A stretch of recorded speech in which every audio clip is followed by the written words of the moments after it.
o pas mus moteris yra ertmė, skylutė, ar ne, taip paprastai kalbant. Tai jeigu mes leidžiame visiems tiems mikroorganizmams ir išmetoms nukeliauti link tos skylutės, mes nežinom, kokia dalis gali į vidų patekti. Kad ten moterys nenaudoja tualetinių popieriaus. Jos po pasišlapinimo, po pasituštinimo yra bidė ir jos toje bidėje apsiprausia. Jau dabar atėjo tas momentas, kad aš tikrai noriu ir galiu naudoti intymios higienos prausiklį. Tai kada yra dažni pasikartojantys makšties uždegimai, šlapimo pūslės uždegimai. Būtent dėl hormonų visų pokyčių tada atsiranda ir viso kūno, atrodo, kitoks kvapas, stipresnis. Ir tai yra susijęs su tais mikroorganizmais, kurie yra mūsų išorėje. Pusę savo gyvenimo jinai kentėjo nuo labai riebaluotų plaukų. Kiekvieną dieną plaudavo ir atrodo, niekas nepasikeičia, niekas negerėja. Keliavo pas gydytojus, dermatovenerologus, kad nustatytų, kas yra. Ir užteko, kad nukeliavo pas vieną gydytoją, kuri padarė galvosodos tyrimą, nustatė, kad galvosoda ypatingai yra sausa, drėgmės lygis vos 12%. Tam, kad nebūtų kvapo, moteris arba mergina renkasi prikvėpintus paketus. Ne. Su kvapais, su ramunėlėm visokiom, su visokiais losjoniukais, tam, kad to kvapo nesijaustų. Tai ką tu į tai pasakysi? Kaip mūsų makštis kvėpuoja ir jį paketą papūtė. Ir suprantat, aš pradėjau juoktis ir aš sakau, mano tai taip garsiai nekvėpuoja. Aš žiūriu iš tos tokios pusės, kad mūsų vulvos turi kvėpuoti, žinai, mūsų makštis turi kvėpuoti, tai duokim nors naktį, mes joms truputį atsipūsti ir atsikvėpti.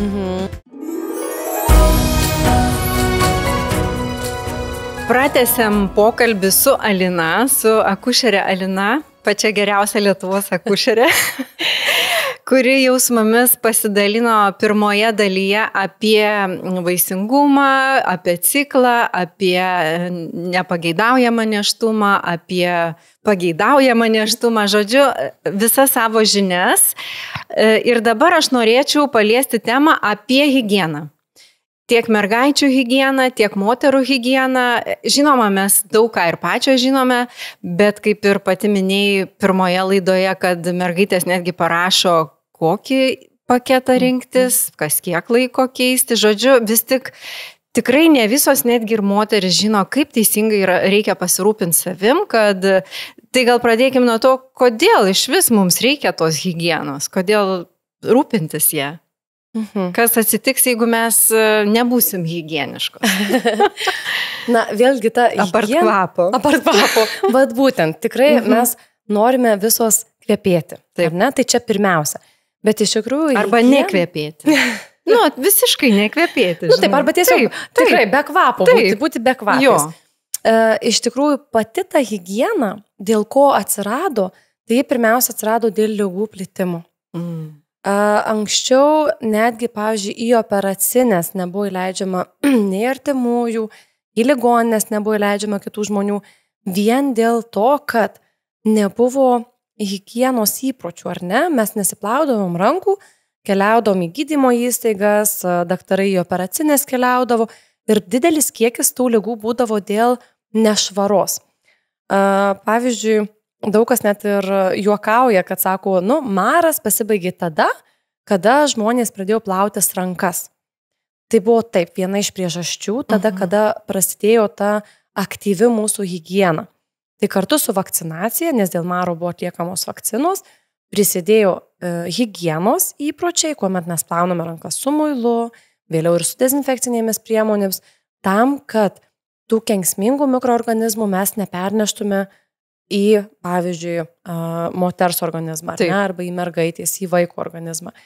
Ir tas yra labai svarbu, nes didelė dalis mikroorganizmų, kurie mums žmonėms yra kenksmingi, yra mūsų aplinkoje, dirvožemyje, įvairiuose augaluose. Ir jie, būdami ant odos, mums gali nekenkti, bet patekę į organizmo vidų, pavyzdžiui, per žaizdas, per užkrėstus paviršius arba per biologinius kyšius, tai per kraują, per išskyras, mums gali sukelti labai didelės ligas. Tai ta higiena ne veltui yra net sakoma ir mokoma nuo pat vaikystės, kad grįžus iš lauko, plautis rankas, pasinaudojus tualetu, plautis rankas ar ne, palietus kažkokį nešvarų daiktą, vėl nusiplauti rankas.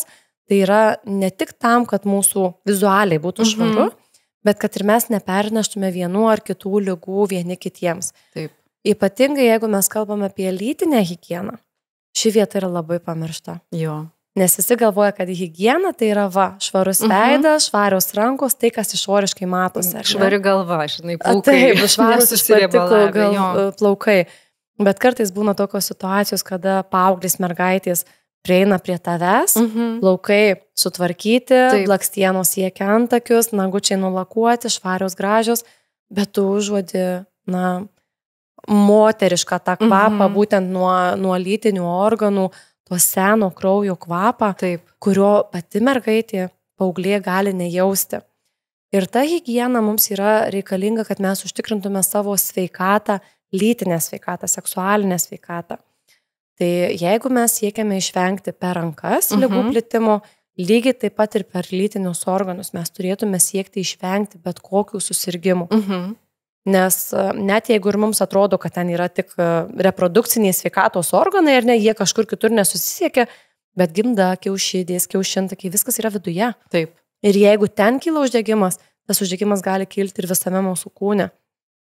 Ir tą uždegimą mes galime irgi ir tom pačiom nešvariom rankom užnešti ir nekeisdamos pakankamai higieninių priemonių, tamponų, paketų. Būtent. Ir tiesiog nesiprausdamos.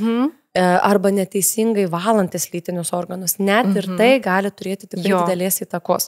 Nes ypatingai tas neteisingas valymasis, tarsi anekdotas toksai kartais, ar ne, atrodo, moteris turi valyti savo po pasišlapinimo, po pasištuštinimo. Jo, kaip ji turėtų valytis. Tai būtent ir norėjau tą pradėti pasakoti, kad moteris ar mergaitė, moteris, nesvarbu, kas moteriškos lyties, lytinius organus turėtume valyti nuo priekinės dalies link užpakalinės. Tai nuo gaktikaulio viršaus, jeigu taip kalbėtume, ar ne, nuo lytinių lūpų keliaujant link išangės. Kodėl taip yra? Labai paprastas paaiškinimas. Didžioji dalis mikroorganizmų sankaupų yra ties išangė. Ir jeigu mes valomės nuo išangės link priekio, mes galbūt atrodo nepriliečiam išangės, ar ne? Bet tualetiniu popieriumi mes galime paliesti išangės sritį ir mes visus tuos mikroorganizmus nusivalom į savo lytinius organus. Aš visada net ir mamas, kai mokau po gimdymo, kada yra kūdikių priežiūra, naujagimių priežiūra, kad mergaitėms lytiniai organai prausiami, kada jų pilvukas į viršų.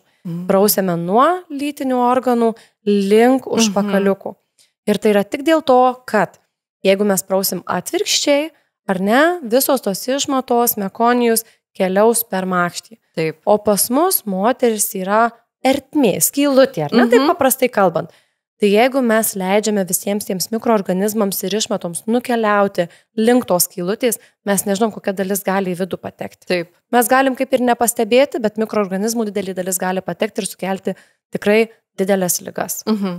Tai čia ne tik apie kūdikius kalbant, bet ir apie moteris, kai mes perkeliam tas bakterijas į mūsų makštį, atsitinka kas? Bakteriniai susirgymai, virusiniai susirgymai įvairūs. Tiesiog turime tada nemalonaus kvapo išskyras, pasikeitusias išskyras. Tiesiog susirgymai, tam tikros ligos atkeliauja. Taip, kad valytis, tai čia pirmas toks. Pirma higienai, svarbiausia, kad nuo lytinių organų link išangės. Aš visada net ir moterims sakau, kai jūs nusivalot iš nugarinės dalies. Pasakysiu gražiai. Gerai. Kai moteris nusivalo išangę, ar ne, po pasituštinimo, pavyzdžiui. Tai mes tuo pačiu popieriumi nesivalom lytinių organų, ar ne? Gal kažkas ir valo. Gal kažkas ir valo. Žinos, kad labai norėčiau tikėti, kad nesivalo. Bet tiesiog, kai mes nuvalom išangę, mes jau nevalom lytinių organų. Taip. Mes pirmiausia nusivalom lytinius organus, tik tada išangę. Taip mes išvengiame tų mikroorganizmų perėjimo tiesiog. O šiaip girdėjus, kad čia gal islamas, kur arabų kraštuose daugiau jie nevalo tualetiniu popierium, o prausiasi, ar ne visada? Taip. Aš tai skaitau, kad tai yra geriau, ne? Vienareikšmiškai. Taip. Vienareikšmiškai. Kalbant apie pačią tą higieną ir pereinant irgi prie tavo pasakytos temos, Man, pavyzdžiui, kuo patinka Islandija, Ispanija, Portugalijos tam tikri regionai, kad ten moterys nenaudoja tualetinių popieriaus. Jos po pasišlapinimo, po pasituštinimo yra bidė ir jos toje bidėje apsiprausia. Jeigu ne bidė, kiekviename tualete yra tokie indeliai, kurie labai panašiai kaip dabar irigatoriai yra. Tai juos pripili vandens ir tiesiog spaudi srove ir tu gali nusiplauti lytinius organus. Tai reiškia, kad tau tiesiog vandens srovė iš kažkur atkeliauja, kad nebide. Arba dažnai yra įrengiami tokie kraneliai šalia tualeto, kaip dušo rankenėlis, kur galima iš karto į tualetą nusiprausti lytinius organus, išangę, po pasišlapinimo, po pasituštinimo. Ir mano nuomonė, tai yra visais atvejais geresnis variantas. Nes mes nežinom, kiek mikroorganizmų yra ant tualetinio popieriaus. Vanduo visada... Jis nėra sterilus, kaip bebūtų. Taip, nėra sterilus, bet net jeigu ir būtų jis sterilus, ar ne, mes jį išpakavom išpakuotis, jau sterilumas pažeistas. O vanduo, mes juo jį geriam, mes juo prausėmės, ar ne, tai mums jis tinka ir dėl drėgmės palaikymo ant odos. Tai aš visais atvejais visada rekomenduoju, jeigu tik yra galimybė, naudoti vandenį. Dabar dar kas naujo labai plinta būtent tose šalyse, kaip ir minėjau, Islandija, Ispanija, Portugalijos, tam tikri regionai, ypatingai karštose srityse, daugkartinis tualetinis popierius, kuris sudrėkinamas paprasčiausių vandeniu ir yra nusišluostoma, nusivaloma. Įvairios medžiagos skiautės, tiesiog pasirūpinama. Tai yra ir ekologiška, ir tam tikra prasme yra sveikesnis variantas, nes tai yra valoma su vandeniu. Ir po to išplauna tos skudurėlius, ar jie... Taip, juos paskui skalbia. Tai čia panašus variantas, kaip ir naujagimius arba kūdikius augina su vystyklais, ar ne? Tai kol yra suteršta, pavyzdžiui, išmatomi šlapimu, galima užmerkti su tam tikru tirpalu į vandenį ir tada jau gale dienos viską išskalbti. Čia lygiai tas pats, skuduriukus užmerkia į vandenį ir beje kvapas net mažesnis būna negu kad metant į šiukšliadėžę panaudotą tualetinį popierių. Man dar neteko to sutikti, bet būsiu Portugalijoje, atkreipsiu dėmesį. Ypatingai pietinėje toje dalyje, kur labai karštas klimatas, ten tikrai jie tualetuose net yra tokie kibirai pastatyti, servetėlės yra padėtos daugkartinio naudojimo ir jie tiesiog siūlo pasinaudoti. Čia viešbučiuose taip yra. Viešuose tualetuose jie iš karto siūlo drėgnas servetėlės vandens pagrindu. Supratau. Beje, Gentle Day taip pat mes turim drėgnas servetėlės, kuriomis irgi galima valytis intimes vietas. Ir ne tik. Mes jau kiek metų bandom jas? 15.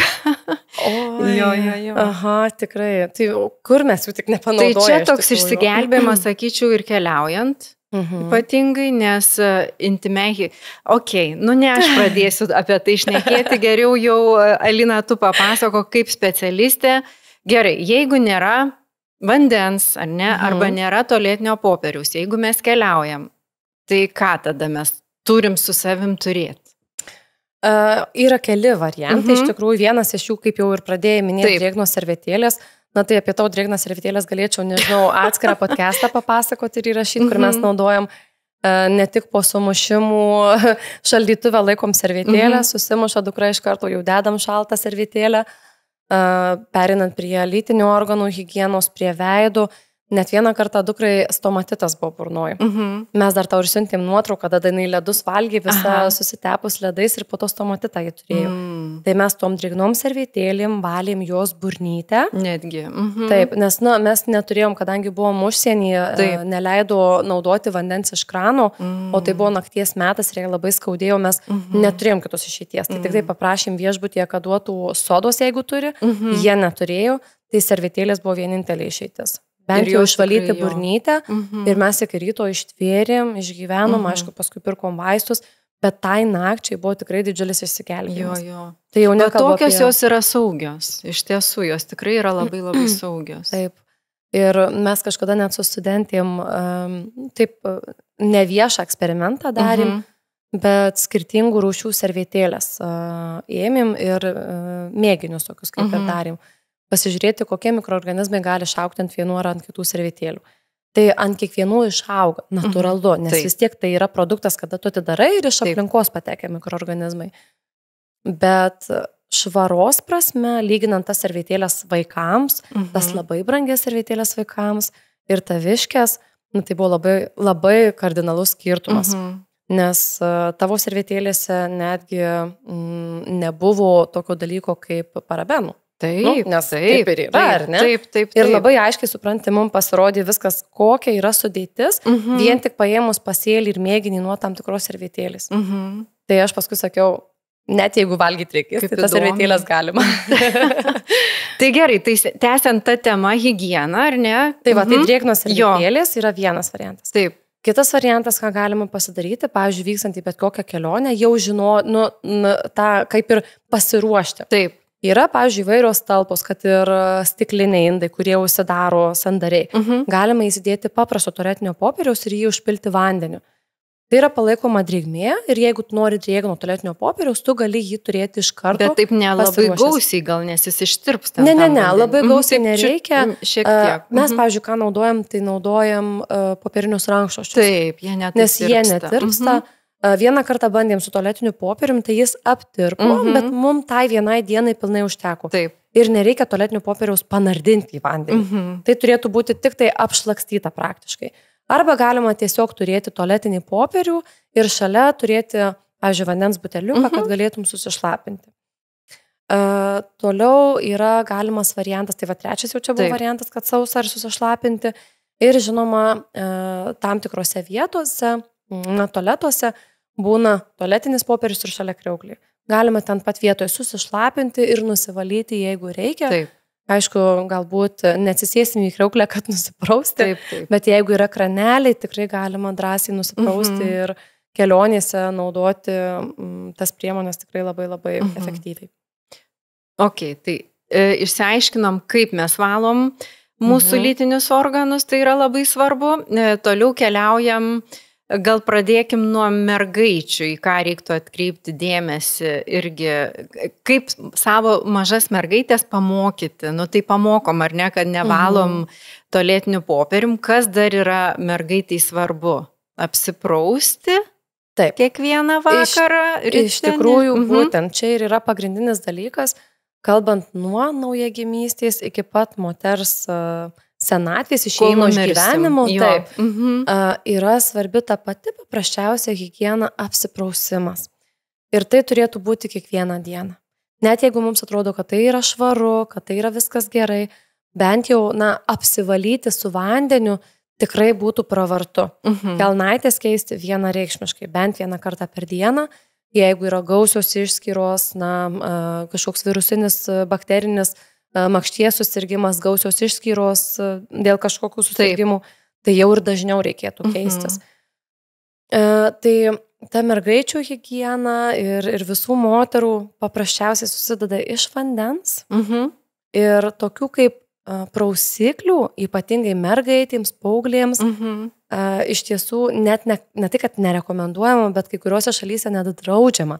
Ir parašyta, kad naudoti tik po to, kai buvo pradėti lytiniai santykiai, bet ne anksčiau kaip nuo 18 metų. O kada yra maža mergaitė arba paauglė, tai jos dėl hormonų organizmas ar ne dar yra nesusitvarkęs. Ir kartais tas rūgštinis šarminis balansas būna labai pažeidžiamas ir labai greitai pažeidžiamas. Ir kada mes mokom mergaitės, paauglės merginas, tai mes mokom, kad svarbiausia tik apsiprausti vandeniu. Taip. Be jokių intimios higienos prausiklių ar kažkokių priemonių. Buvo atvejų. Netgi ir be muilo, teisingai. Net ir be muilo. Muilas ypatingai. Nes aš žinai, ką atsimenu dabar, kaip mes kalbam, kai aš buvau maža, tai, žinai, mama gal irgi neaiškino, kaip ten ką reikia prižiūrėti ir mes prausdamės tais tiesiog muilais.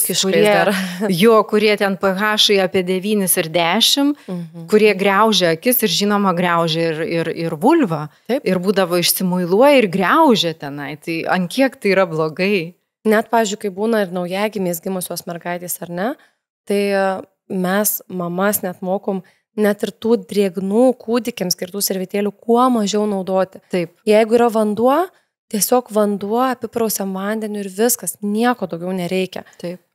Lytinių organų higienai, kai jau yra paauglės, didesnės mergaitės, užtenka tik paprasčiausio vandens. Pavyzdžiui, mes savo dukrą nuo tada, kada jaunai suvokia, kada jaunai kaip ir kartu su mumis prausėsi, tai maždaug nuo metų 7 mėnesių, metų 8 mėnesių mes jau kalbam apie jos higieną. Mes kalbam, kaip reikėtų praustis, kaip reikia nusivalyti lytinius organus, nes jį jau sėdė ant tualeto, ar ne, jį jau, dėl valymos ant tualetų, tai jau nuo pusės metų maždaug buvo pradėta kalbėti, tam, kad tas įgūdis įsiugdytų. Taip. Bet pagrindinis dalykas, kuris yra mokomas, kad nusiprausti lytinius organus bent vieną kartą dienoje po vandeniu. Tekančių vandeniu, nusilieti be jokių prausiklių, be jokių medžiagų. Pavyzdžiui, pas mus namuose mes net neturim muilo. Mes turim higieninės putas arba kreminį prausiklį. Kūnui visam. Taip. Nes muilas šiaip iš savęs, aišku, muilui vėlgi nelygus, taip. Bet yra geriausia, kad tai būtų drėkinantis odą preparatas, produktas, nes mūsų oda tikrai linkusi į sausėjimą. Taip. Bet vėlgi kalbant apie tą pačią higieną toliau, apie mergaitės, ypatingai apie paauglės, yra buvę situacijų, kada savanoriavau didžiosiuose Lietuvos ligoninėse, priėmimo skyriuose, atvykdavo mergaitės ir sakydavo, kad, aš išsiploviau makštį po lytinių santykių su plovikliu. Ir žinot, man irgi tada ant kaktos akys iššoka ir klausiu, ar tau neskaudėjo? Ne, aš kažkur paskaičiau internete, kad tai yra labai gerai išsiplauti po lytinių organų makštį. Gerai, sakau, išsiplauti yra viena, bet kam prausiklį? Kam prausiklį makštį išvirkšti? Ploviklį. Intimios higienos prausiklį, taip. Net ir tokius dalykus jos įsišvirkščia į makštį, kad išsivalytų. Wow. Ir aš tada klausiu, sakau, kaip dažnai burna jūs prausiklių prausėtės? Labai gerai. Nesiprausiam, ar ne? Taip. Arba kitą kartą net paklausiu. Akis, paimkim ir dabar išplaukim. Būtent, sakau, kaip dažnai akis, pavyzdžiui, sakau, įsiplauna su kokiu nors plovikliu, su srove. Taip. Niekada. Sakau, tai kam ten lysti? Ten yra gleivinė, ten yra labai jautru, ten yra savita mikroflora ir ten nereikia lysti. Užtenka išoriškai apsiprausti. Kai jau yra vyresnio amžiaus moterys, arba moterys, kurios jau turi kažkokį susirgimą, ar tai bakteriniai vaginozė, ar pienlygiai, tam yra skiriami atskiri preparatai, kurie yra gydantys. Taip. Bet tai nėra higienos palaikymai. Taip. Jau čia yra visai kita kalba. Juos skiria gydytojas akušeris ginekologas įvertinęs, kokia tai yra situacija. Taip. Bet mūsų higienai, net ir vyresnio amžiaus moterims, vanduo ir vanduo. Bet žinai, kaip, mes Gentle Day irgi turime intimios higienos prausiklį. Aš visada jį naudoju. Žinau, kad ginekologai taip rekomenduoja, bet man vis tiek atrodo, taip gerai nenuplausi savo išangės. Išangė ir makštis, dvi skirtingos vietos. Taip, jie ar ne? tarsi kartu, tai kažkaip gaunasi taip, kad tu vis tiek nuplaudamas išangę, žinai, tai kažkiek ir užkabinsi ir tą vulvą, makšties tai neplausi, bet pačią vulvą. Tai man tas atrodo, gal tiesiog, kaip tu sakai, išangė ir vulva yra du skirtingi organai. Sritys, ar ne? Jo. Taip, tai kaip yra su ta išangė tada? Ten naudoti mums tą prausiklę ar mums irgi apsiriboti tik vandenį? Iš tikrųjų, jeigu taip kalbant iš tos paprastosios pusės, mums visiškai pilnai užtenka tik vandens. Apsiprausti, švariai, nulieti vandeniu ir to tikrai užtenka. Bet žiūrėk, kakutį nenuplausi taip lengvai ir kvapą.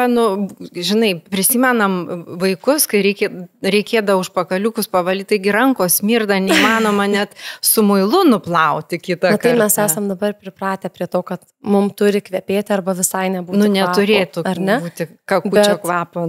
Taip, bet ta pati išangė, ar ne? Ji turi savo mikroflorą. Taip. Makštis, vulva turi savo mikroflorą. Ir net jeigu, pavyzdžiui, mes kaip plaunam išangę, tai mes ten paliečiam. Ir tie visi kvapai ir mikroorganizmai lieka pas mus ant rankos, bet išangė tai nusiplauna. Taip. Jie nusiplauna ir ten kvapo tokio kaip ir nebelieka, nes mes viską nuvalym rankytėm. Tai paskui nusiplauti rankas su muilu, taip. Bet tikrai... Išangiai sakai irgi nenaudoti. Tikrai ne. Nu, ta prasme, galime naudoti, aš bet tai nėra neklausysiu. Neklausyk, tu gali pasirinkti, kai tu nori daryti. Taip. Nes, pavyzdžiui, aš kalbėdama apie save irgi galiu lygiai tą patį pasakyti. Tiek mano vyras, tiek aš mes naudojam prausiklį. Ir tai yra natūralu, kad mes naudojam, nes mes taip esam pasirinkę. Taip. Bet mūsų dukra, pavyzdžiui, nenaudojam ir mes jai nenaudojam nei išangiai, nei lytiniams organams jokių prausiklių. Nes jaunoms mergaitėms, paauglėms ar ne, mažoms mergaitėms užtenka tik vandens. Būtent. Joms nuplaunam, kad nepažeistume ir natūralios tos mikrofloros. Nei išangės, nei vulvos neplaunam. Nei išangės, nei vulvos neplaunam prausikliais, plauname tik vandeniu. Suaugusios mes jau kai esam ir ypatingai politinių santykių pradžios, ar ne, kada jau natūralu, kad ir mums pačiom gali atrodyti, kad kvapas yra pasikeitęs. Taip. Ir tai yra visiškai natūralu, ar ne? Ir mes galime pasirinkti, ar mes norim naudoti, ar ne. Jo. Bet neturėtų tas būti, žinai, kad jau va dabar su prausikliu, tai visur, kur tik įmanoma, sruve praplausiu akis, nosį, burną, ausis ir makštį. Tuo vienu pačiu ir vienu žodžiu, kad viskas ten būtų švaru ir gerai. Mes esam pripratę prie tos švaros ir higienos, kada mes patys savo kvepiam. Taip. Dar ypatingai sugalvom kokius nors dezodorantus pasipurkšti, žinai, kad kvepėtume į makštį, ant makšties, prie išangės, ant vulvos. Tas labai populiaru Amerikoje ir man taip pikta, kai aš matau, kad brandai, kurie turi ekologiškas priemonės, kūrė ir visokius dezodorantus vulvai, ir ant kelnaičių dezodorantus, ir kvapai, ir tie eteriniai aliejai.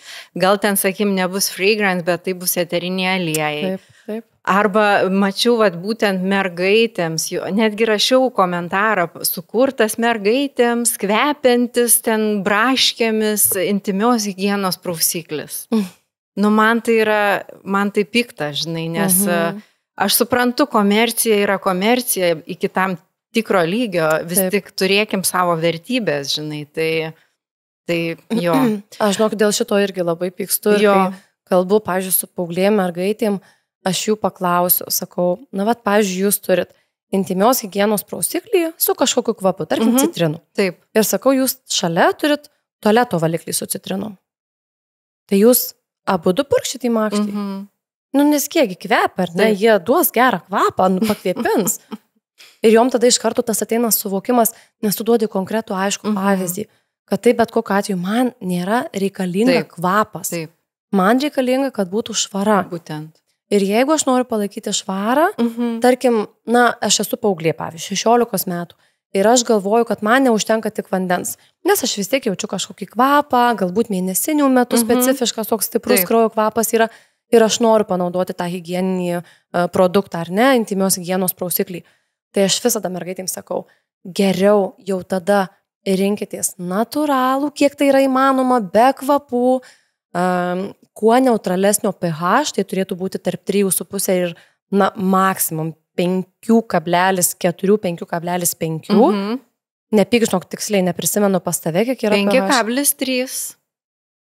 Čia jau ta viršutinė riba, o žemutinė riba? Ne, pas mus vienintelis prausiklis yra 5,3 ir putos yra, kurio pH irgi yra 5,2 ar 5 dabar tiksliai irgi. Įkritot į tas viešas. Nes aš pati domėjausi, žinai, nes man pačiai svarbu irgi. Taip. Ir matai, mūsų prausiklis yra skirtas tiek kūnui, tiek ir intimiai higienai. Tai 5,3 yra gerai ir kūnui, ir higienai. Taip. Tai vat būtent ir mergaičių higienai, kai aš visada pabrėžiu, tai tą rinktis ne visišką rūgštį, taip, 3,8, kaip būna. Taip, bet kad būtų arčiau tos jeigu reikia neutralios dalies. Taip. Bet jau čia tais išimtinais atvejais. Taip. Kada yra va ta riba savo nusistatyti ar ne, arba kada suvokti, kada suprasti, arba kada priimti, kad nu, va, jau dabar atėjo tas momentas, kada aš tikrai noriu ir galiu naudoti intimios higienos prausiklį. Tai kada yra dažni pasikartojantys makšties uždegimai, šlapimo pūslės uždegimai, nes galbūt, na, organizmas yra išsiderinęs, galbūt hormonai labai yra sutrikę ir tų mikroorganizmų cirkuliacija labai besikeičianti. Ir kartais iš tikrųjų tas psichologinis efektas dar suveikia, kad aš nusiprausiu truputėlį su prausikliu, ten bus švariau, mažiau mikroorganizmų, bet kartais tie prausikliai mums padaro gerą tą tokią išeitį, nes mes atrodo tik išoriškai nusiprausim, bet padeda neutralizuoti tam tikrus mikroorganizmus, nes makštyje šarminėje yra mikroflora, o mes duodam truputėlį rūgštesnės floros ir tuos šarminius visus mikroorganizmus, juos mes galim panaikinti. Ir išskyros, pavyzdžiui, kada jau jos iškeliauja, tarkim, iš gimdos ar ne, su gimdos gleivinė, yra tam tikrų su rūgštele truputėlį dalykėlių, kurie ir nudažo mūsų apatinius. Taip, teisingai, juk tikrai moteris mum atsiunčia ir sako, kame reikalas. Taip. Įdomu su tom kelnaitėm, tai čia dėl rūgštinės makšties terpės nusidažo, tai ne nubaltuoja tas klinelės. Išskyrų pačių. Dėl išskyrų. Nes makšties, matai, pati ta terpė, tai neiškeliauja į išorę, jinai pasilieka, bet išskyros išeina. O tai išskyros koks pH išskyrų būna? Jis rūgštinis, ar ne? Link rūgštinio. Tai gerai, tai apie prausiklius daugmaž išsiaiškinam ir, žinai, aš irgi dažnai manau taip. Jeigu moteris neturi jokių problemų, jokių infekcijų, ten nei grybelinių, nei dar kažkokių, kam jie ieškoti kažkokio ten prausiklio ir jį pradėti naudoti tik tam, kad pareklamavo Gentle Day, sakykim, žinai.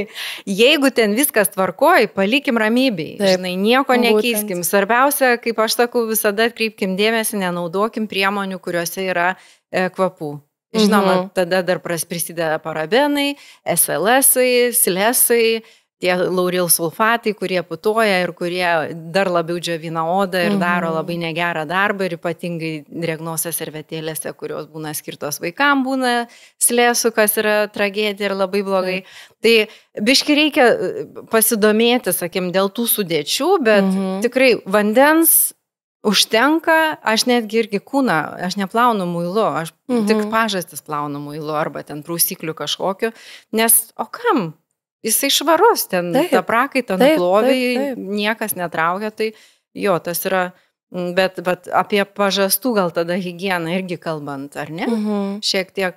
Jo, pakalbėkim, dabar jau taip perėjom prie pažastų, po to dar sugrįšim prie paketų ir visų tų menstruacijų dalykų. Tai kada kvapas atsiranda pas mergaitės pažastyse? Nes juk nebūna, kol jinai maža, kvapo tikrai ten nebūna. Ne, kol maža tikrai kvapo nebūna, tada, kada jau persitvarko hormonai.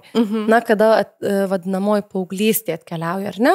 Tada ant kaktikaulio plaukai pradeda augti, pažastyse, ant kojų, ant rankų labiau veši, virš lūpų labai mergaitėms toks būna, kompleksinis dalykas, bernėjų, ar nesako, į berniuką pavirstų. Taip. Tai būtent dėl hormonų visų pokyčių tada atsiranda ir viso kūno, atrodo, kitoks kvapas, stipresnis. Ir tai yra susijęs su tais mikroorganizmais, kurie yra mūsų išorėje. Tai jeigu mes naudosim labai daug medžiagų, kurios yra sintetinės, su tais pačiais parabenais, SLS-ais, su įvairiais parfumais, ypatingai su eteriniais aliejais, tai visos tos priemonės užkemša odos liaukas ir tie mikroorganizmai pradeda, gyvuoti tą gerą gyvenimą. Mes prakaituojame ir nuo tų mikroorganizmų kvapas atsiranda. Tai tam, kad mes tikrai būtume švarios, gaivios, mums užtenka naudoti vandenį ir jeigu reikia, kaip ir minėjai, pažastis ar ne, kirkšnis, ten, kur yra linkiai, ten, kur labiausiai kaupiasi įvairūs mikroorganizmai, ten galima nuprausti su prausikliais, kurie būtų kuo neutralesnio pH, būtų drėkinantys odą. O neutralesnis čia iki apie 6? Apie 6-7 kūnui tinka. Taip. 5,5, 6 jau į šitą pusę jie daugiau keliaujantys. Kai kuriais atvejais net ir vaikiški prausikliai yra mums netinkami. Taip. Tai reikia labai labai gerai skaityti, žiūrėti tas etiketės, kas yra tinkama. Ir kuo mažesnė sudėtis, mes galim žinoti, kad tai yra tuo natūralesnis produktas. Taip.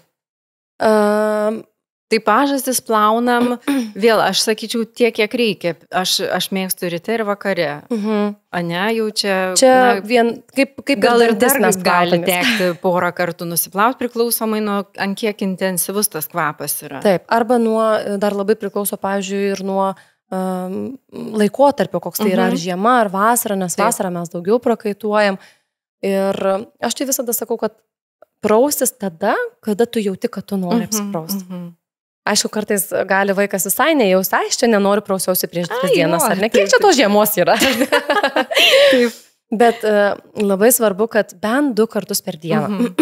Lytinių organų higiena, pažastų higiena, dantų higiena, veido tas pats apsiprausimas 2 kartus per dieną. Taip. Ir aš paaugliai mergaitėms sakau, ar jūs, kai atkeliaujate ir susitinkat su draugais, sakau, jie pradeda jūs kalbėti ir sakau, jūs jaučiat neplautų dantų, neplautos burnos kvapą. Sakau, ar jums yra malonu?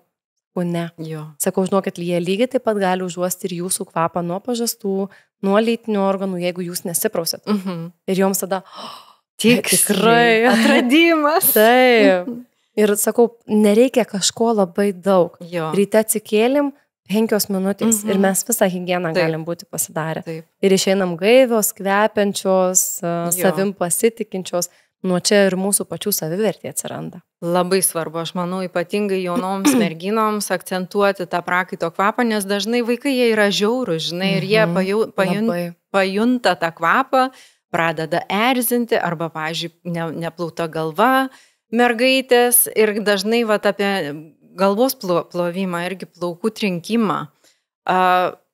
Paauglystėje mergaitės irgi atsiranda labiau riebaluojasi plaukai. Ką daryti šitoj? Irgi, reikia dažniau plauti galvą, ar kaip? Čia iš tikrųjų, kaip ir mums suaugusiems, ar ne? Labai kiekvienam skirtingai tas galvos, odos prakaitavimas pasireiškia. Ką pasiūlyti tikrai nežinau. Taip tikrai labai labai atvirai sakau, nes mes kiekviena esam labai skirtinga. Ir dėl labai skirtingų priežasčių tas prakaitavimas gali būti. Pavyzdžiui, man būdavo taip, kad aš galėdavau visą savaitę neplauti galvos ir nesiriebaluodavau, bet viena iš mano klasiokių būdavo taip, kad jį įsiplauna ryte galvą, po pietų jau jos galva yra tokia riebaluota, kad jį jau kompleksuoja, jau jai tai yra nemalonu. Jo. Ir jie ieškojo priežasčių, kartu žinoma su mama, ieškojo priežasčių, kokios tai gali būti. Ir labiausia priežastis, kurią atrado, tai dėl hormonų disbalansų. Labai išsiderinę hormonai buvo. Toliau jai mažakraujystę nustatė. Tada, kada sureguliavo mažakraujystę, riebalingumas galvos odos sumažėjo. Tai net ir tokie, atrodo, paprasti dalykai, viskas susiveda į vieną vietą. Dar vienas dalykas, netinkamos priemonės. Nes kartais mums atrodo, kad jeigu labai riebaluojasi galvos oda, ar ne plaukai labai riebaluoti, tai mes naudojam tas sausinančias priemonės. Ir mes tada dar labiau sausinam galvos odą, kada išsausinam, tai jinai pradeda pleiskanoti, tada dar labiau išskirti riebalų, kad jinai pasidrėkintų ir toks gaunasi kaip užburtas ratas. Pavyzdžiui, draugės mano atveju buvo taip, kad pusę savo gyvenimo jinai kentėjo nuo labai riebaluotų plaukų. Kiekvieną dieną plaudavo ir atrodo niekas nepasikeičia, niekas negerėja. Keliavo pas gydytojus, dermatovenerologus, kad nustatytų, kas yra.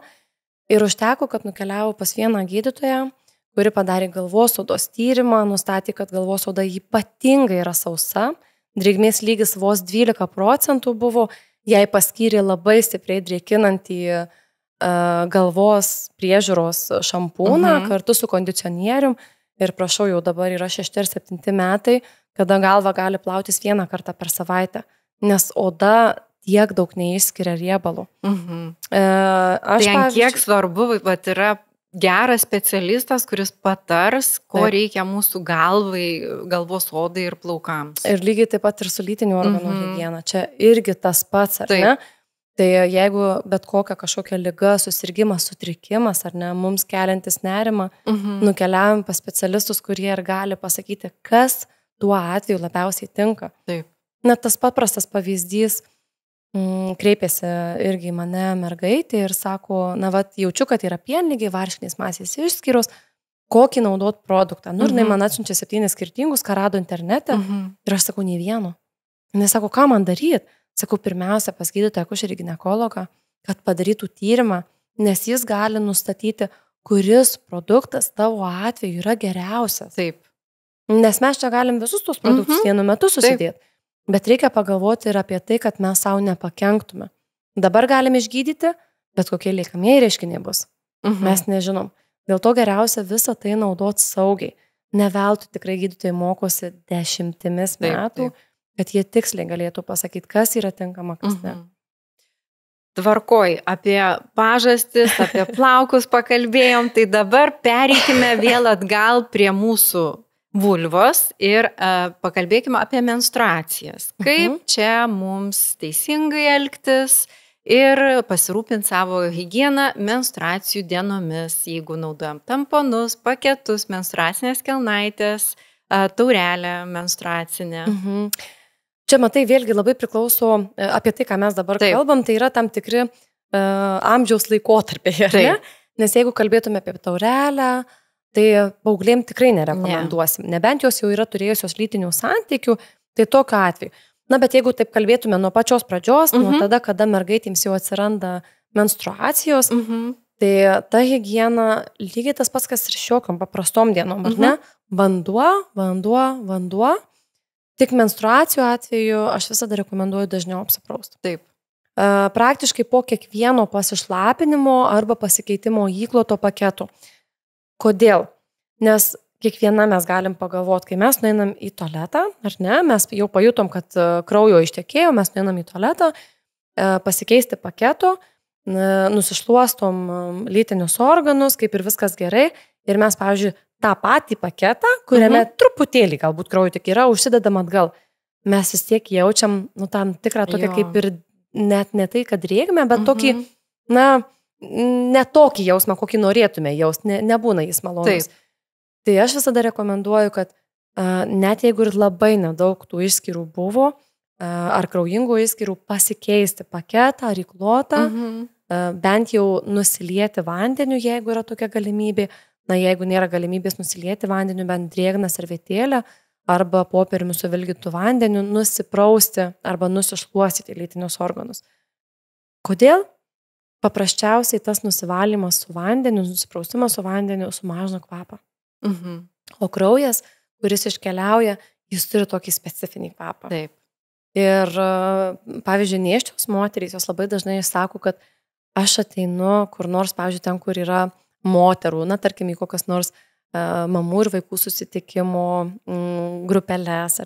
Sako, aš galiu kiekvienos iš jų pasakyti kvapą. Būtent, kuri turi mėnesinės, kuriai yra mėnesinės, kuriai nėra mėnesinių tą mėnesį. Nesako, tai būna toks specifiškas kvapas. Ir aš iš tikrųjų dabar, kai pagalvoju iš savo paauglystės, kada ir su klasiokėms sėdėdavom vienam suole, būdavo tokie specifiški, žinai, nepaaiškinami kvapai, tam tikrų mėnesio laikotarpių. Ir aš galvodavau, ar čia dėl to, kad nesiprausia, ar čia rūbų prausiklių, skalbiklių toks kvapas. Ir tik tada, kada suaugau, aš supratau, kad tai buvo tas moteriškas mėnesinių kvapas, kada tu nesilaikai tinkamos higienos. Ir, tarkime, savo dukrą jau dabar mokom, kad po pasišlapinimo ne tik nusišluostytų sausai, bet kad ir su vandeniu arba su drėgna servetėlė nusivalytų ir tada nusausintų, kad nebūtų šlapia, tiesiog liktų sausa. Toliau perinant jau prie paauglystės laikotarpio, tomis mėnesinių dienomis, aš rekomenduoju tikrai praustis su kiekvienu įkloto paketo pasikeitimu. Aš irgi tą rekomenduoju. Na, galų gale ir pačiai mergaitė tada yra maloniau, kada ji švarų tą paketą užsideda, nes koks tikslas tada nusivalyti lytinius organus ir užsidėti tą patį paketą, kuris jau yra prikraujuotas. Taip. Taip, tik žinoma, tie paketai paketams nelygus. Taip. Gentle Day yra neonų juostelė, kuri tą ir kvapą naikina, ir bakterijas pačiam pakete naikina, tai su juo galima ilgiau išbūti, bet vėl faktas, kad jeigu jautiesi tokia, nelabai patogiai, tai geriau keisti dažniau tą paketą. O kaip yra, pavyzdžiui, aš tai turiu savo nuomonę, bet aš noriu tavo nuomonės paklausti. Tam, kad nebūtų kvapo, moteris arba mergina renkasi prikvėpintus paketus. Su kvapais, su ramunėlėm visokiom, su visokiais losjoniukais, tam, kad to kvapo nesijaustų. Tai ką tu į tai pasakysi? Aš iš karto sakau, kad ne. Vienu metu, dar kai turėjau mėnesinės, galvoju, išbandysiu kelias firmas, iš užsienio irgi siunčiausi, su anijonų juostelėm, galvoju, reikia pasižiūrėti. Vis tiek man kaip moteriai, kaip akušeriai, supranti, įdomu. Ir aš užsisakiau vienus įklotus ir paketus ir jie su kvapu. Labai dar įdomus toks kvapas mandarinų. Galvoju, toks citrusinis, gaivus, kaip ir turėtų būti viskas gerai. Bet supranti, aš išpakuoju, jau tik pakuotę atidarau ir man jau tas kvapas nepatinka. Tada dar nukeliavau į vienus mokymus, bet čia tiesiog dėl savęs man buvo įdomu, ką pasakoja mergaitėms mokyklose. Ir viena specialistė prisistato tam tikrų vardų, žodžiu, tam tikrą specialybę įgyjusi, kuri Lietuvoje nėra reglamentuota. Ir jie rodo vienu žodžiu, kaip mūsų makštis kvėpuoja. Ir jį paketą papūtė. Ir suprantat, aš pradėjau juoktis. Ir aš sakau, manau, tai taip garsiai nekvėpuoja makštis. Ir ji būtent norėjo tą pabrėžti, kad kai mes dedamės su kvapais, tai yra labai gerai, nes nuo mūsų tada eina gero kvapo šleifas. Nuo paketo, labą dieną. Ir aš tada nesusilaikiau, sakau, žinau, kad aš labai atsiprašau, bet aš negaliu tylėti toj vietoj, nes tai eina kalba apie 34 mergaičių sveikatą. Taip. Ir galbūt netgi ir gyvybę. Nes ne tik toksinį šoko sindromą gali sukelti tamponai, gali sukelti lygiai taip pat ir paketai. Pavyzdžiui, kodėl pampersai mergaitėms yra nerekomenduojami? Sauskelnės, taip. Nes vien jų kvapas kaip naftos. Niekada aš jau neatsimenu. Tai kada nors aš atsimenu. Pabandyk kada nors nusipirkti mažą paketėlį, įsilu Pampers. Būtent Pampersų? Brendo. Pampers firmos. Būtent. Pampers firmos. Kitų dar ne tai, bet būtent Pampers firmos toks stiprus kvapas ir yra kitų firmų, nenoriu tikrai sakyti kitų firmų paketų, įklotų, kur jau pakuotę atsidaręs tu tiesiog nori išmesti iš šiukšliadėžę ir šiukšlės išnešti į lauką, kad nebūtų to kvapo. Tai aš visada mergaitėms pabrėžiu, kad kuo mažiau kvapo būtų. Iš vis paketas turėtų arba įklotas neturėti jokio kvapo. Pavyzdį vėlgi sakau su tom pačiom gleivinėm, sakau ant akių. Pavyzdžiui, jūs kai dedatės kokius nors paketėlius ar ne, kada labai akys sausos, sudirgusios arba akių lašus lašnatės, kokį jie turi kvapą? Taip. Jokių. Taip. Tai makštis taip pat yra gleivinė. Ir, makštis, vulva, ten yra labai jautru. Tai sakau, jeigu mes naudojam kvapus, natūralu, kad jie iš kažko yra sudaryti arba prikvėpinta, pripurkšta. Tai yra sintetika. Yra be galo daug atvejų, kada nuo paprasčiausių paketų mergaitėms yra sudirginama iki žaizdų atsiradimo. Taip. Ne tik jau, kad iki išbėrimų, bet iki žaizdų atsiradimo, iki labai stiprių žaizdų atsiradimo. Ir tas gydymo procesas tada yra labai apsunkintas, nes tai yra jautri vieta, kur nuolatos turi būti sausa ir švaru. Taip. Ir tas kvėpavimas apie tą patį oro laidumą, žinai, kalbant, paketų irgi labai svarbu. Taip. Kad jisai būtų kvėpuojantis, žinai. Ne, bet iš tiesų, kodėl aš tai žinau, nes tiek ilgai toj srity dirbu, tai aš suprantu, ko mums moterims reikia ir ko mūsų tai odai reikia. Kaip aš sakau, pabandykite ant drėgnos odos 5 dienas užsidėti celofaninį maišą ir palaikyti jį 5 tas dienas ant drėgnos odos ir nuimti ir pasižiūrėti, kas tada bus su tavo oda. Tai čia irgi apie paketus ir kalbant, žinai, kad turi ypatingai būti svarbu atkreipdėmėsi į tą oro laidumą. Žinoma, dauguma paketų rašo orui laidus, bet kai aš turiu tam tikrą metodą, kaip patikrinti, aš matau, kad taip nėra. Kur ten kas... Vienareikšmiškai. Tikrai Lietuvoje yra labai, labai maža rinka tų gerų, tų tokių tinkamų mūsų higienai paketų, įklotų. Žinok, pasakysiu, kad nėra maža. Aš buvau Švedijoje, bet visai neseniai buvom Švedijoje ir dariau rinkos tyrimą tokį, nes mes keliaujame į tą rinką. Su mūsų paketais ten aplamai nėra ką rinktis. Ten yra 2 pagrindiniai brandai, Always ir dabar neatsimenu, ar Kotex, ar kažkoks ten Libres. Jo, 2 brandai ir galbūt tai moterims nei jokių organinių medvilnės paketų neradau. Žinoma, internete galima rasti, bet lentynoje netgi vaistiniai. Tai ką aš kai sulyginau su tuo, ką mes turim Lietuvoje, tai pagalvojau, čia mes revoliuciją padarėm, žinai, su mūsų Gentle Day. Tai iš tiesų, žinai, net degaliniai dabar galima Gentle Day įsigyti, bet Iki tol irgi, bet mes tokia atviresnė, gal mūsų rinka tokia atviresnė negu imkim Švedijos ar galbūt netgi ir Vokietijoje greičiausiai panaši situacija. Bet kalbant apie Amerikos rinką, ten yra tikrai didelis pasirinkimas įvairių higienos priemonių. Ir įvairių paketų, kokių ir organinių, ir visokių. Tai, matai, ir pati ta Amerika yra, mano nuomonė, tam tikra prasme labiau protų išsivyščius. Nes mums dar iki juos atkeliauti ir tam tikrus dalykus priimti ir suvokti tikrai yra sudėtinga. Na ir dar yra didelis laiko tarpas. Pavyzdžiui, Amerikoje tokios kaip pamokos apie higieną, tai jos yra vykdomos nuo 1 klasės. Kai pas mus patyliukais 8-9 dar aš su tavim nesutiksiu, nes visai neseniai irgi prieš metus ar porą metų uždraudė tam tikrose valstijose mergaitėms vesti lytiškumo pamokas iki 9 metų amžiaus. Mergaitai menstruacijos gali prasidėti jau 8 ir netgi 7. Taip. Ir jinai nežinos, kas su jie vyksta. Tai žinok, su Amerika yra įdomių dalykų. Ne, tai vienareikšmiškai, ta prasme, ten kiekviena valstija, kaip aš sakau, ten atskirą savo turi politiką, respubliką ir viską. Taip. Bet žiūrint bendrumas, Amerikoje tas požiūris, kad apie higieną su vaikais būtina kalbėti, ten yra gerokai stipresnis negu pas mus. Ir ten nėra tabu kalbėti apie lytinius organus su mergaitėm ir berniukais, kai pas mus dar sakau, 8 klasė kikena, jeigu pasako penis, žinai. Taip. Tai tikrai tas skirtumas toks yra, bet kalbant apie natūrales priemonės, būtent tai, ką paminėjai, daug tikrai turiu tų tokių kolegų, partnerių iš užsienio šalių, su akušeriais, kuriais diskutuojam. Tai yra didžiulė problema beveik visoje Europoje, kas susijęs su natūraliom priemonėms skirtom paauglėms. Taip. Nes vyresnio amžiaus moterys, matai, mes, kaip aš sakau, galim prisitaikyti, jau mūsų lytiniai organai kiek kitokie, bet su jaunom mergaitėm. Net ir tamponai jaunoms mergaitėms, jos nenori jų naudoti ir jie nėra gerai. Ką pasakytum apie tamponus irgi tada?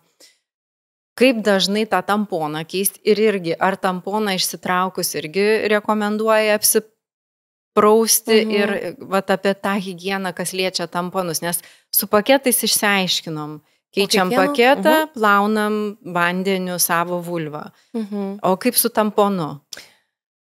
Iš tikrųjų, jeigu kalbėtume apie paauglės mergaitės ir tamponus, na, aš esu tokios nuomonės, kad tik labai išimtinais atvejais. Na, pavyzdžiui, kažkur iškeliavo į kelionę su tėvais ar ne ir nori baseinę maudytis.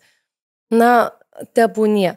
Bet tiesiog kasdienai geriausias būdas yra naudoti paketus. Tai, kas yra išoriškai. Taip. Nes, na, ne veltui mums ir yra sukurta makštis ir vulva moterims ar ne, kad visą tai išeitų į išorę. Na, kad kvėpuotų, ar ne? Taip. O jeigu mes užkemšame viską, tai nebelieka to kvėpavimų.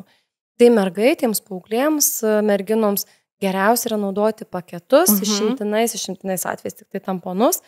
Rekomenduojama keisti nerečiau, kaip kas 3 valandas, na jau 4 valandos yra maksimumas. Nors yra reklamos, kur sako 8 valandas galima miegoti. Taip, yra reklamų, kur galima ir 24 valandas įsidėjus ir nebus toksinio šoko sindromo. Taip.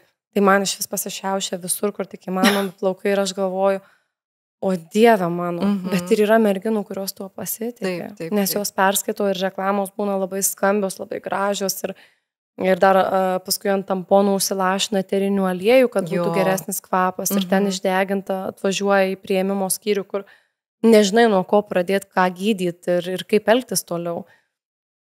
Tai akušerė Alina tamponams sako, paauglėms sako ne. Išimtinais atvejais. Ir keisti kas 3 valandas geriausia. Geriausia kas 3. Aišku, jeigu jis prisipildo anksčiau, arba įlipom į vandenį ir mes išlipom iš vandens iš baseinų, iš karto reikėtų pasikeisti. Nes tamponas, na, jisai sugeria. Tai vadinasi, jisai sugeria ir visą vandenį, kuriame mes plaukiam ir būnam. Tai tik išlipus iš vandens, išsitraukti tamponą, dedamės naują. Taip. Yra dabar iš tikrųjų net jau ir vis populiarėja tie vadinamieji vienkartiniai tamponai kaip kempinėlis.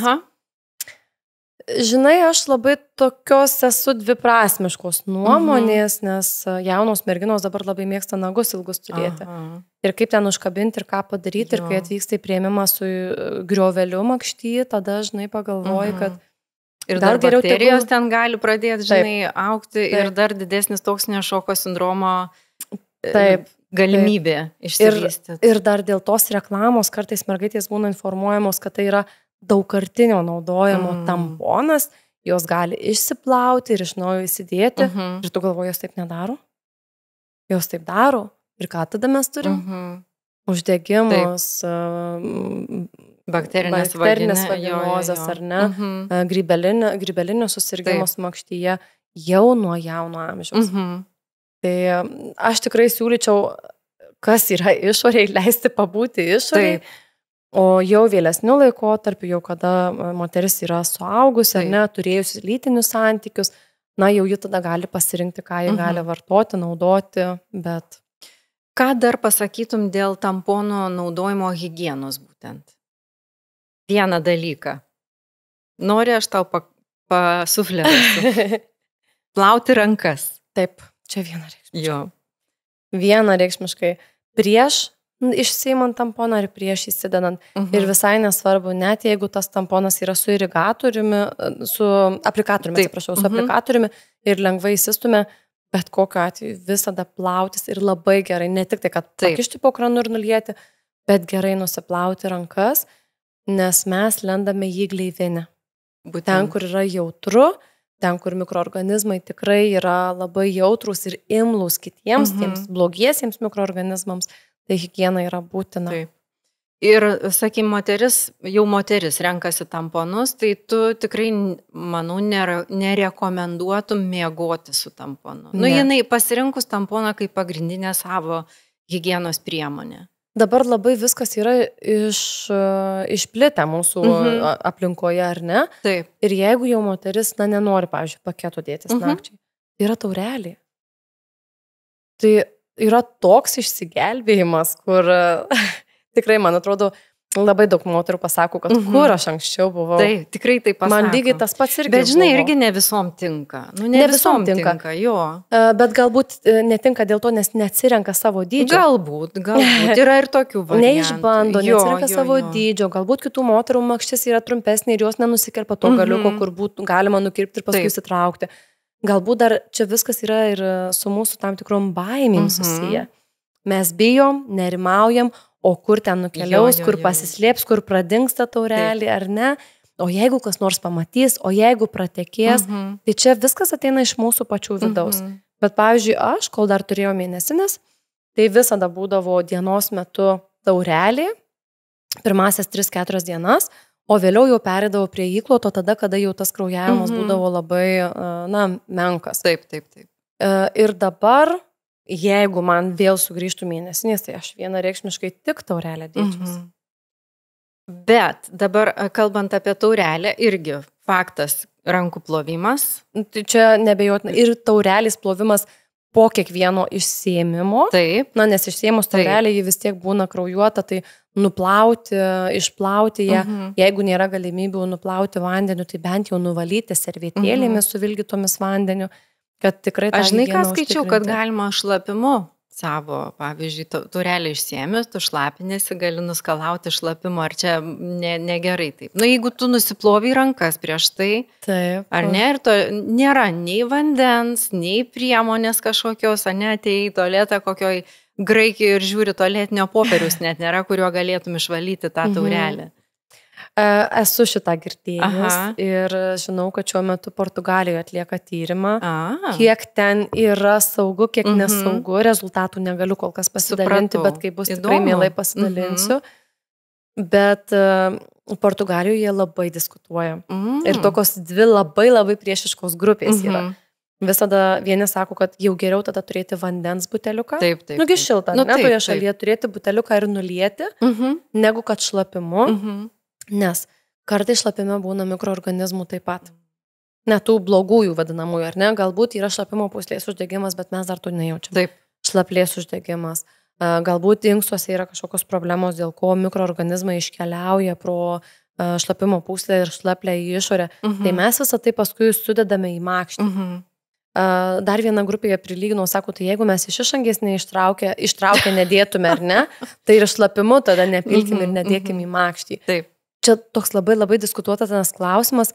Aš asmeniškai neplaučiau šlapimu. Aš tada geriau turėčiau visada vandens. Stengtis jau visada tą vandenį turėsiu. Taip. Ir aš, pavyzdžiui, iš tikrųjų, kada naudodavau taurelę, aš galvodavau, kur einu ir ar man bus galimybė nusiplauti. Taip. Tai jeigu nebus galimybės nusiplauti, aš žinau, kad aš turiu turėti vandens, pusės litro buteliuką visada turėdavau ir tikrai be jokių problemų nusiplauni ir taurelę, ir dar ant rankų nusilieja, rankos lieka švarios. Taip. Tai kažkaip man dėl to nebuvo problemos. O kalbant apie taurelę, dar apie vyrinimą, tu žinai, kad reikia vyrinti po kiekvienų menstruacijų, ir tu tą pati darydavai, taip, ne? Taip. Vieną kartą pabandžiau, nes aš turėjau kelių dydžių taureles, nes irgi, žinai, norėjau viską išbandyti, pasižiūrėti. Tai vieną kartą aš išbandžiau ir vienos taurelės nevirinau ir galvoju, kitų mėnesnių palauksiu. Aš gal psichologiškai neišdrįsau jos įsidėti, bet man net ir atrodė, kad to silikonų kvapas toks, kitoks. Kad ir tu nuprausi, nulieji vandenį, išplauni, aš dar tada ir prausiklių nuploviau intymios higienos, bet man vis tiek kažkas, supranti, buvo toks, bet čia sakau, galbūt mano psichologiniai dalykai. Nes, tarkim, o gal tikrai ta taurelė kvepėjo kažkaip, žinai? Ta prasme, būna tikrai, aš irgi, žinai, daug įvairių pavyzdžių gaunu ir pati išbandau, bet nebandau tų, kurias pauostau ir aš jaučiu kvapą, tiesiog jau to silikonas ten būna gal kažkoks nekokybiškas, ar kažkoks man baisu tiesiog dėti makštį tokį dalyką, žinai, tai aš net nebandau tokio, bet jo kvapas atsiranda ir nuo kraujo. Taip. Tai vat būtent tas toks specifiškas kvapas ir buvo, kur man atrodė, kad aš negaliu. Taip. Ir mes su kolegom akušeriais diskutavom šito klausimu dėl taurelių, tai čia vienareikšmiškai yra už ir net rekomenduoja kai kuriuose šalyse po gimdymo dėtis didesnio dydžio taurelę. Čia man naujiena, nes aš kaip tik girdėjau, kad negerai. Kad negerai, taip. Bet kai kuriuose šalyse kaip tik duoda, ten, kur intensyvus stebėjimas yra moterų po gimdymo tas pirmasis 2 valandas, nes tu gali konkrečiai išmatuoti, kiek išėjo kraujo. Tai va tik dėl tos priežasties.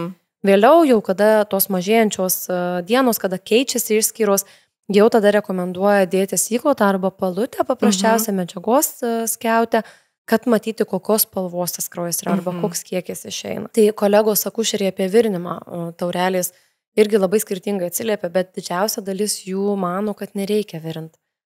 Jo? Aha. Nes sako, jeigu tai yra produktas, kuris būtent yra skirtas menstruacijų kraujui, tu visą laiką laikai jį higieniškai, ar ne, nuplauni prieš dedantis į makštį, nuplauni po to, kai mėnesinės baigėsi ir dediesi į krepšelį ir maišelį, kuriame laikai. Tai jie galvoja, kad užtenka švaros, ne kaip ir sterilumo.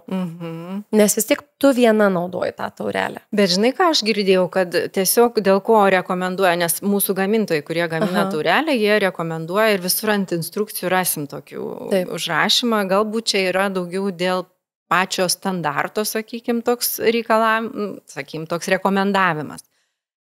Todėl, kad girdėjau taip, kad tos bakterijos, jos, kaip bebūtų, jas nuplauti tiesiog vandeniu sunku, jos kažkokią plėvelę, tokią kaip sieną pasistato ir tik virinant arba sterilizuojant tą sieną mes galim suardyti ir taip sunaikinti tas bakterijas. Tai čia ir yra būtent tas sterilumas, kaip ir ligoninėse. Bet makštys to sterilumo kaip ir nėra būtina, ar ne? Ne. Nes vis tiek makštis turi savo mikroorganizmus, ar ne? Ir tuos ir geruosius, ir bloguosius. Ir prieš tuos bloguosius gerieji kovoja. Tai būtent akušerių grandyje ir eina tos kalbos, kad jeigu tu vienas naudoji, ar ne, tu užtikrini švarą, nesterilumą, bet švarą to gaminio, tos taurelės, tai tau užtenka prieš kitą naudojimą, ar ne, pavyzdžiui, kitos mėnesės prasidėjo, nulieti vandeniu ir dėtis į makštį. Taip. Bet sakau, vėlgi čia yra labai psichologiniai dalykai pačių moterų viduje, nes aš kaip medikė man yra įprasta, kad kuo švariau ir steriliau. Taip. Nes ir ligoninėse mes instrumentus sterilizuojam, ne dėl to, kad mikroorganizmai ten gali būti labai blogi pasilikę, bet ir dėl to, kad ten visiškai nieko nebeliko, jokio mikroorganizmo. Taip, supratau. Tai kaip ir geros žinios, iš tiesų sutaupom laiko, žinai, tai čia, kaip tu ir sakai, gal toks daugiau asmeninis dalykas, žinai. Taip. Aš prisipažinsiu, aš kiekvieną kartą nevyrinu taurelės, bet, stengiuosi bent vieną kartą kas 3 mėnesius. Tai, Alina, ar tu priskirtum higieninius kasdienius įklotus prie rūpinimosi savo higieną? Kada juos, aš žinau nuomonę ginekologo apie įklotus. Mes jų turim, bet aš žinau nuomonę. Tai aš noriu tavęs paklausyti. Iš tikrųjų, mano nuomonė tai yra labai individualu. Visada ir su mergaitėm, kada kalbu, sakau tokį pavyzdį, kad jeigu mes visą dieną esam su tom pačiom kelnaitėm, bet mums yra gausios išskyros, kad ir jos tos veikusios, ar ne, išskyros, gale dienos mums jau yra ir kvapas, ir galų gale ta drėgmė, ji nėra gera, kad nuolatos būtų drėgna. Aš visada sakau, kad žiūrėtume pagal situaciją. Galbūt kiekvieną dieną nereikia dėvėti tų higieninių įklotų vien dėl to, kad tik tai noriu, ar ne, arba kad išliktų kelnaitės sausos. Aš, pavyzdžiui, savo rankinėje visada turiu 2 atsarginės kelnaitės. Čia jau taip visiškai savo rankinės. Tu kelnaitės, aš įklotus kelis, bet tai, aš irgi nenešioju kasdien. Aš ir įklotus ir kelnaitės turiu. Maža, ką žinai, visko pastaiko, mes moteris ir šlapimo nelaikymas, dar kokios bėtos. Teisingai. Tai aš visada ir mergaitėms sakau, kad turėkit ir kelnaitės, ir įklotus. Nes jeigu, pavyzdžiui, jums sušlapo kelnaitės, taip jūs galite įsidėti į įklotą. Bet tada įklotas prastai prilips prie drėgnos. Bet įklotas prilips prastai, taip. Ir sakau, vis tiek, bet kokiu atveju nuo kelnaičių tas kvapas jau gali eiti. Nes ten kaip ir pasiliko tos išskyros su mikroorganizmais. Tai aš sakau, kad turėkit švarias, pasikeičia švarias kelnaitės, dedatės įklotą ir tas tokias išskyras gausesnės, kad sugertų ir nebūtų nemalonaus kvapo. Kalbant, ar kasdienai reikia mergaitėms? Ne. Tikrai ne. Tikrai ne. Ir netgi dažniausiai sakyčiau, kad tie įklotai joms daugiau reikalingi paskutinėmis mėnesinių dienomis. Ne tai, kad kasdieniniam naudojimui. Arba ovuliacijos metu, kada labai gausios būna išskyros. Tai irgi viena dienelė, kad išbūti sausai. Suaugusioms moteriams vėlgi daugiau mes kaip moterys naudojam įklotus arba paketus ne dėl makšties išskyrų. Dėl šlapimo nelaikymo, šlapimo išsiskyrimo anksčiau laiko, kada mes nespėjom pajust, tiesiog siekdamos apsisaugoti, kad o jeigu. Tai tokiu atveju, jeigu mes naudojam kasdienius įklotus, aš visada rekomenduoju kas 2 valandas keistis. Galbūt tai yra labai dažnas laiko tarpas, bet tiek moksliniai tyrimai rodo, tiek laboratoriniai įvairūs tyrimai rodo, kad po 2 valandų mikroorganizmų kiekis gerokai padaugėja, tų blogųjų mikroorganizmų, šiluma, drėgmė ir tai padidina tikimybę įvairioms makšties ar vulvos ligoms išsivystyti. Ir ypatingai, jeigu vėlgi nekvepuojantis, nenatūralūs įklotai sintetiniai. Būtent. Net, pavyzdžiui, kai mamos kūdikius, naujagimius kūdikius pervysto, vysto ir klausia, kaip dažnai, pavyzdžiui, keisti sauskėmį pampersą. Vystyklą. Tai aš visada sakau, o pagalvokit apie save, kaip dažnai norėtumėt pasikeisti. Nes kartais būna vaikus laiko 8 valandas, šlapių užpakaliuko, ar ne? Ir tada po 30 metų paaiškėja, kad vaikas yra nevaisingas. Tai įdomu dėl ko. Nes visada moterim pabrėžiu, pabandykit pačios tiek laiko pabūti šlapios, nesvarbu, kad ir koks geras įklotas ar paketas bebūtų, vis tiek tas drėgnumo pojūtis yra. Ir sakau, pabandykit pabūti šlapios. Nemalonu. Nemalonu. Taip, tai dar toks klausimas dėl naktį. Aš viso moterim sakau, miegokit nuogos. O ką tu patartum nakčiai? Kalbėti iš savo asmeninės patirties? Ne, iš mokslinės, nes dabar tokį įdomų dalyką girdėjau, kad vienas kažkoks daktaras ten TikTok'e kažkur tai kalbėjo, kad ne, tai reikia čia būtinai su kelnaitėm, taigi tenai mes ir besdam ir dalykai vyksta lovoj, tai kaip čia mes be tų kelnaičių, po to visa ta pat patalynė išsitepa. O aš žiūriu iš tos tokios pusės, kad mūsų vulvos turi kvėpuoti, žinai, mūsų makštis turi kvėpuoti, duokim nors naktį, mes joms truputį atsipūsti ir atsikvėpti. Dažnai ir mergaitės manęs klausia, ar reikia nakčiai dėtis kelnaitės. Taip. Aš visada pasakau, kad nei reikia, nei nereikia. Iš esmės tai yra jūsų pasirinkimas. Bet jeigu kalbėti apie mokslinius tyrimus ir tai, ką sako seksologijos specialistai, tai, ką sako gydytojai akušeriai ginekologai pasaulyje, kad kelnaitės būtų gerai, kad nebūtų dėvimos nakties metu. Na, kad paprastas pavyzdys, mes ant akių nededam akinių kiekvieną naktį, kai einam miegoti ar ne, arba kažkokių audeklų nededam, ant burnos irgi neužklijuojam nieko. Tai makštis lygiai taip pat turi galimybę ir turėtų turėti galimybę kvėpuoti ir turėti tas oro vanes vadinamasias. Nesvarbu, kad mes bezdam, mes pro nosį kvėpuojam, tai mums dabar tada reikėtų burną užsiklijuoti ar ne, kažkuo užsidėti. Tai čia šioje vietoje tikrai aš esu už tai, kad nakties metu mergaitės, moterys miegotų nuogos. Apatinė dalis. Viršus jau čia pasirinkimas kiekvieno kaip nori. Taip. Bet apatinė dalis, kad būtų nuoga, na, dėl tos paprasčiausios oro vonios, ne oro vonių, dėl geresnės sveikatos lytinių organų. Nesvarbu, jeigu mes turim lytinius santykius, makštis yra linkusi, na, taip, grubiai galbūt pasakysiu apsivalyti, ar ne? Na, tai vis tiek iš makšties sperma iškeliauja, jeigu po lytinių santykių, toliau jeigu būna kažkokios išskyros, jos taip pat iškeliauja. Tik tiek, kad galbūt mes esame įpratę, kad tas apatinis trikotažas mums tas išskiria su laiku ir mes savo patalynės nesutepam. Bet aš, pavyzdžiui, galvoju, kad dar ir geriau, jeigu mes miegam nuogi, nes tada dažniau patalynę keičiam. Taip. O dabar, kada pasikalbi, pavyzdžiui, su draugėm, kolegijom, paaiškėja, kad kartą per mėnesį, kartą per 2 mėnesius pasikeičia patalynę. Aš jau save laikau tokia nelabai valyva, kad kartą per savaitę, supranti, pasikeičiu. Čia kartą per 2 mėnesius ir sako, per dažnai keičiu, ne?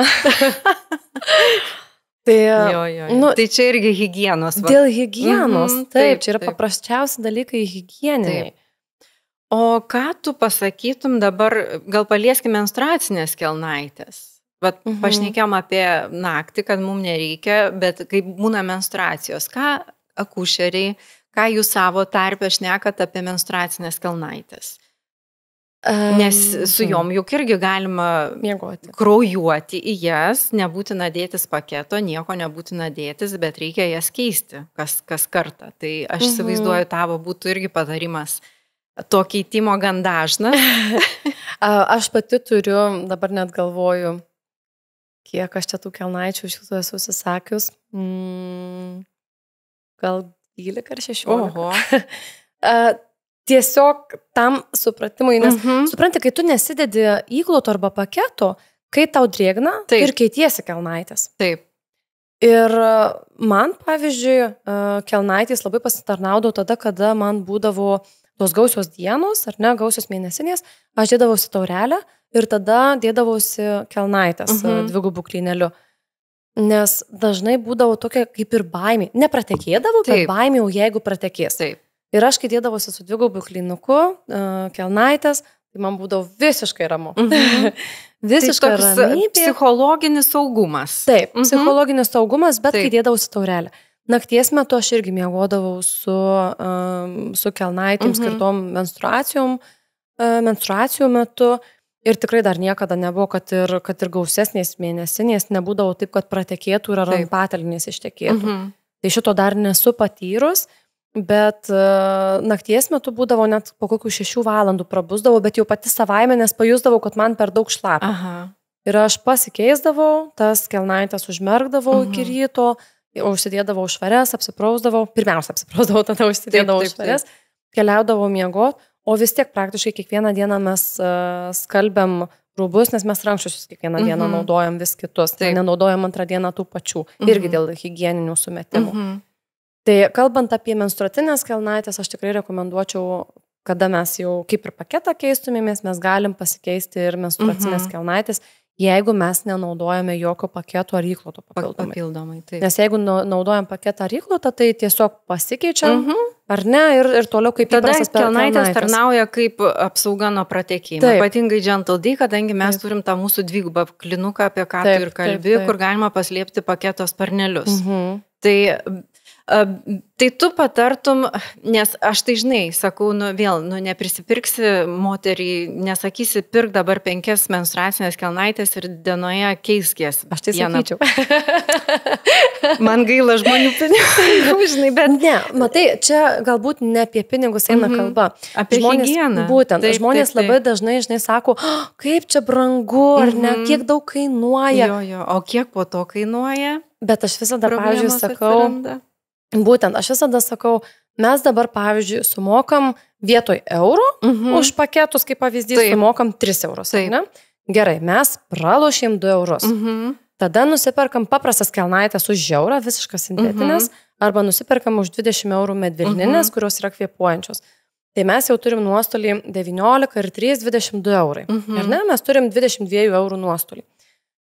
Bet kai mes susirgam, užtenka, kad paprasčiausia bakterinė vaginozė arba pienligė vaistams išleidžiam bent 40 eurų. Taip.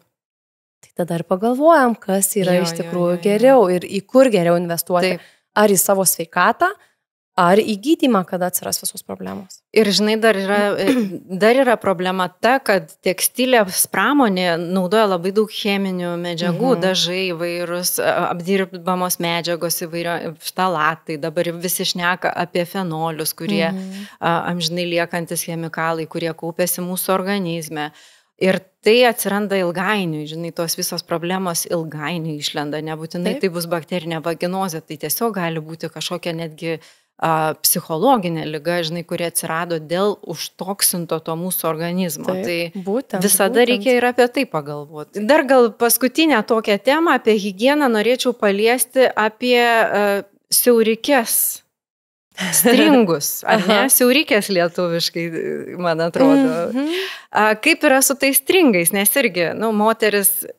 Mes turėjom, po to nebeturėjom jų, dabar vėl galvoju turėti, nes žiūriu, vėl ta mada tokia ateina tų stringų vadinamų.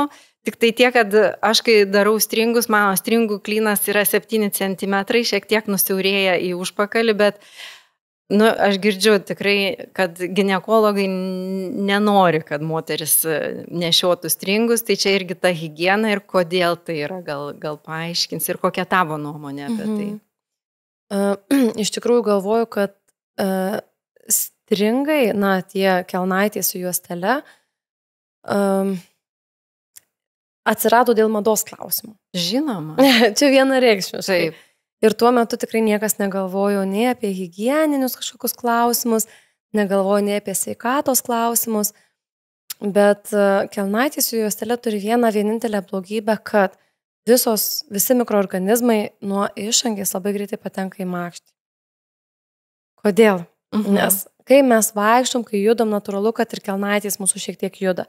Mes, kai nukeliaujam į tualetą, nusimaunam, kaip ir viskas gerai, užsimaunam ir kartais dar būna, kad reikia pasitaisyti, pasitraukti į priekį, ne? Tai reiškia, ten, kur lietėsi prie išangės, dabar lietėsi prie makšties. Taip. Ir tie visi mikroorganizmai labai greitai liečiasi su makštimi.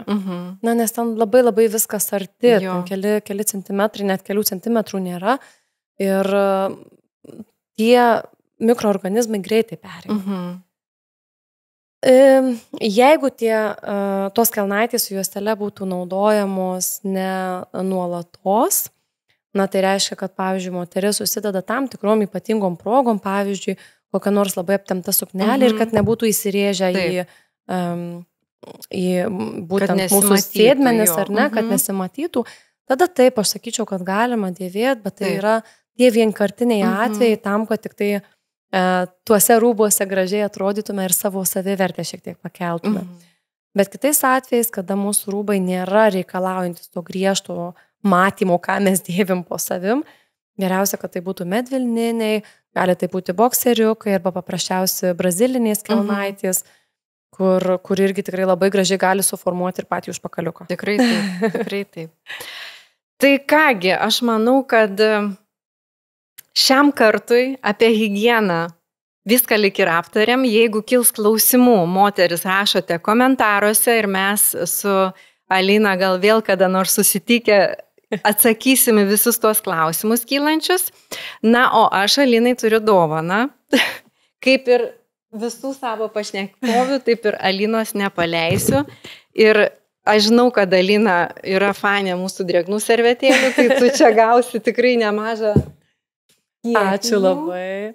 Mūsų naujos nosinaitės, kurias tikriausiai jau irgi žinai, išbandysim marškinėlius mūsų naujus irgi. Tai va, tai gero tau nešiojimo. Ačiū. Iš tikrųjų, aš jau turiu mėlynus marškinėlius ir čia didžiausia fanė mūsų. Aš tik kartais juokauju savo vyrui, sakau, kažkas naujo, sakau, turi būti testuotoje. Bet žinai, kada vieną kartą pabandai gerą dalyką, ne tik apie tave, žinai, kalbu, yra daug dalykų gyvenime, kuriuos pabandai ir tu paskui nenori keisti. Nes tu supranti, kiek nedaug iš tikrųjų tau kainuoja investicija į savo sveikatą. Pavyzdys mano pačios vėžio atveju, ar ne, kai gydymas $500,000 ir gali pirkti, ką nori, gali daryti, ką nori, tu nieko nepakeisi, nepadarysi. Bet ten, kur mes galim kažką keisti ir galim daryti, tai mums tikrai nedaug kainuoja. 20 eurų kalnaitės. Jo. Tikrai nedaug. Menstruacinės brangesnės pas mus virš 30. Bet su nuolaida tikrai galima ir už 20 nusipirkti. Taip. Tai ačiū labai tau, Vilmante. Prašau, gero tau nešiojimo ir naudojimo. Ačiū tau labai, kad tu atvykai ir papasakoji mums šiandien tiek daug.